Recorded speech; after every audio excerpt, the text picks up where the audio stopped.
In the first 3 seconds upon meeting you, somebody has just formed the opinion about you based solely on the nonverbal communicating that you're doing. And you cannot afford not to pay attention. Your image isn't what you think it is, it's what other people think it is. And today, we're going to talk about the importance and how you build a powerful and successful personal brand. Welcome, gentlemen. My name is Aaron Marino. We're with my best friend and partner, my sister wife in crime and business, Antonio Centeno. We are here at Failing to Freedom. We basically try to give you advice that we wish we knew when we were starting our journey, or that we've learned over our illustrious entrepreneurial career. All right. And so today I want to talk a little bit about branding and personal branding.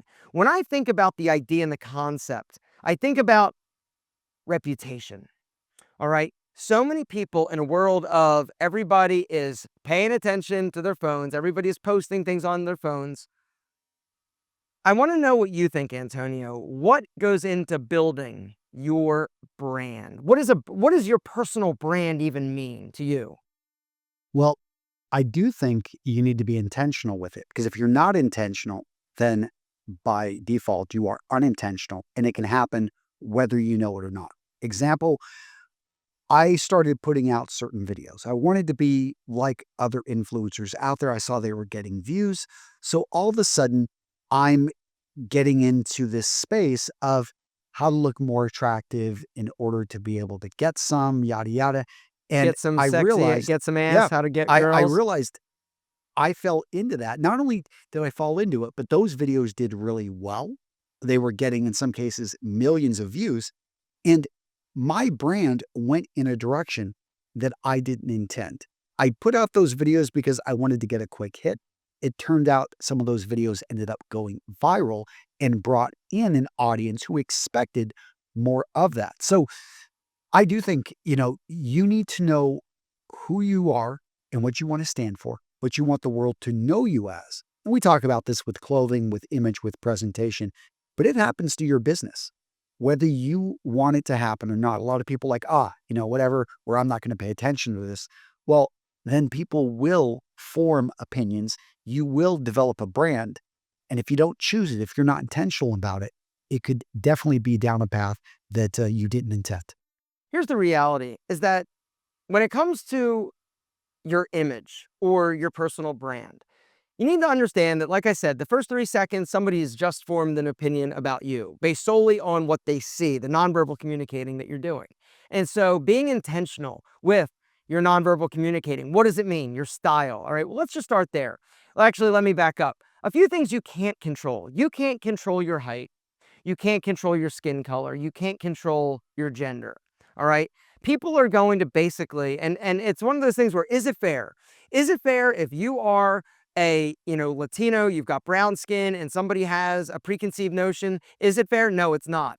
Which is even more reason why you need to be very disciplined, and you also need to make sure that you are presenting the best package you possibly can, because you need to understand that, yeah, there are some people that are going to form opinions based on the things that you can't control. What can you control? Your style.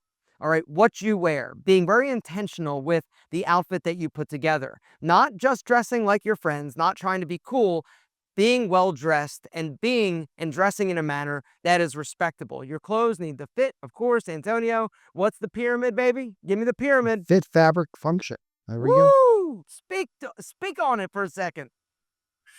No, you just talk about, we've all got limited time, limited resources. So what are the three things that matter? Again, when it comes to your clothing in general, you want to make sure it fits you properly. Whatever you may determine, maybe you like a baggy fit, like a loose fit, you can go with that. Maybe you want something that's more tapered. The fabric. What I mean by that is the construction and the build. We've all seen a quality t-shirt and a low quality t-shirt. One that, we can make out what you're wearing underneath, which is nothing, and your nipples, and versus the other one that's made from the thicker, heavier material, drapes on the body nicely. And again, that's just t-shirts, dress shirt, whatever it is. And that comes down to function, which is, what do you want this clothing to say? Again, it may be something you want something simple because you own a lawn care business. This is your uniform. It's simply a t-shirt with jeans. You got a lot of guys out there, but you've got your logo on it so that whenever they knock on the door, They're 30 minutes early. The single mother who's behind that door, when she looks through, she's like, oh, it's the lawn care guys, not some random guys trying to be able to sell her some vacuum. But for a lot of guys, they've got aspirations, they've got ideas, and they want to dress to the man they know themselves to be. I talk about this a lot, but simply imagining, who do you want to be in a year? What does this guy look like? How does he dress? And it may be a step above those around you. And it's going to be something you've got to have a little bit of courage. You got to be able to deal with a little bit of sometimes ridicule, because other people, especially if you're changing things up, they don't like that, because they view it not looking at you and self improvement, but they look at themselves and how do they feel in comparison.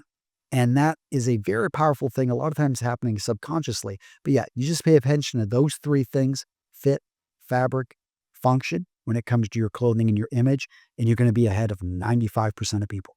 Here's another example. You brought up lawn care. A friend of mine, his name is Les. He owns a company called Mountain High Mulch. Every single person that works there has their shirt on and it's tucked in, and they're wearing a belt. All right. It is a non-negotiable. All right. They're wearing clothing that is clean, their jeans, their boots, their hat, everything is intentional. And the whole reason is simply because they want to put together a professional package that, when you're going there to buy mulch or rock or sod or whatever it is, you are going to get somebody that is built or that is dressing in a manner that is representative of the brand of this company. All right. It's setting themselves apart and above some of these other stone yards and people that are selling this stuff that just look like homeless or they're all dirty and disheveled. All right.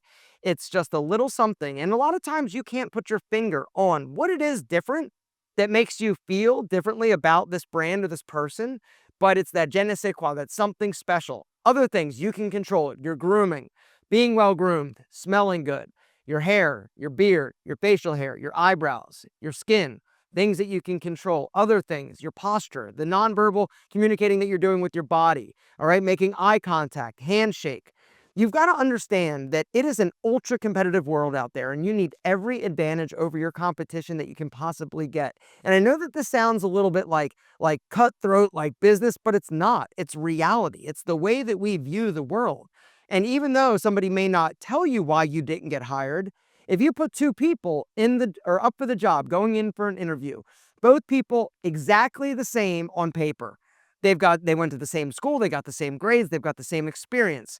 One person shows up, he's dressed well, he smells good, his hair is sharp, he was on time, he was punctual. The other person is a little bit of a mess. His clothes are wrinkled, he's not wearing a tie, his shoes aren't shined. 100% of the time, the guy that paid attention will get the job over the person that didn't, period. You need every advantage over your competition. And this is something that you need to be aware of when it comes to professionalism, but also socially, right? We gravitate towards people that we feel are like us or make us feel a certain way. And so the other things you got to think about is how you communicate. And this is a big one in today's world. All right. Are you somebody that is glued to your phone? That tells me that you're not interested. It also tells me, if you have it on the table, that you're more worried about what that phone is going to do than the person that you're actually talking. All right. Etiquette, manners matter. Also, what you say, how you say it. You need to learn to speak better. Eliminate the filler words, the ums, the likes. You know what I'm talking about. All right. Or I say, one of mine is, it's kind of a filler word. I say, all right, I need to do a better job. See, I just did it twice. I need to do a better job of eliminating it. You need to understand that if you don't have the ability to make conversation or get your point across in an eloquent manner, you are going to lose out on opportunities. And that's the whole thing and the reason why I'm so passionate about you building the brand that you want to be remembered for and be viewed by other people. Like I said, it's not what other people, or it's not what you think your brand is, it's what other people think your brand is. It's your reputation. Are you punctual? Are you on time? Are you the guy that's the hard worker? Or are you the guy that's kind of lazy? All right. Are you the guy that's making the inappropriate conversation or the inappropriate comments? Are you the guy talking trash about somebody else? Are you talking about somebody else? Are you gossiping? All of these things matter. They matter greatly. And in the world that we live, it has never been more important to make sure that you are intentional and put effort into identifying the things that you can change and putting effort, time, and energy into the things that you can modify or adjust in order to be and build a better brand. Think about this real quick. Everything is a brand. Hotels, think about it that way. And I'm not saying that, the Ritz is the same as the Motel 6, but they both serve the general same purpose. One, you go there to sleep. That's it. But one has the reputation and the brand of luxury, high end. Now, sure, it's going to cost more. The other one is, cheap. You might get bed bugs, but the branding, it matters. Motel 6, you ain't gonna get bed bugs. They're pretty clean. They're pretty, Best I'm Western. not selling. I'm not. I'm not saying that there's anything wrong with the Motel 6, but you get the idea. It's a brand. People are the same thing. You have a brand. And so, anyway, I just wanted to talk a little bit about this because I was thinking about it. And I had to defend Motel 6, but seriously, I just stayed at the Ritz-Carlton over in Istanbul. My buddy Ryan got us in there on points. It was amazing. And, it's more than just Did you share a sleep. bed?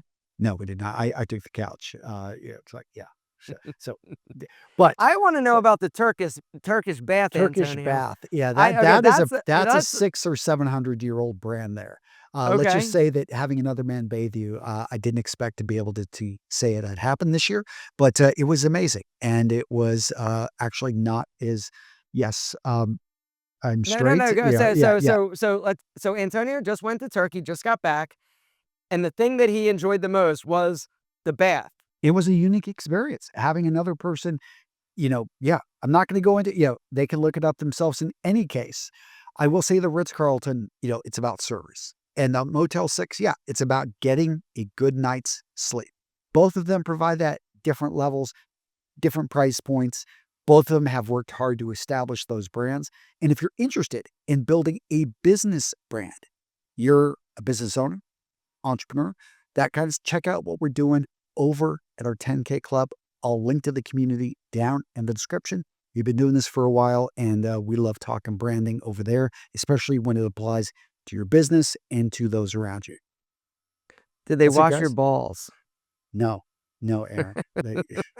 That part was private. Yeah. When you told me about that, I think about one of my favorite movies, Coming to America. And he's in the bath, and all of a sudden, the woman pops up and goes, "The royal penis is clean, your highness." Yes. And I thought, that That was is the first time I that is an saw a topless iconic black line. woman. Yeah, And that's I an went, icon. "Whoa, whoa, hold up." Yes, yes. Okay, That's it. there we go. All right, guys, take care. Talk to you later. Later, guys. Bye.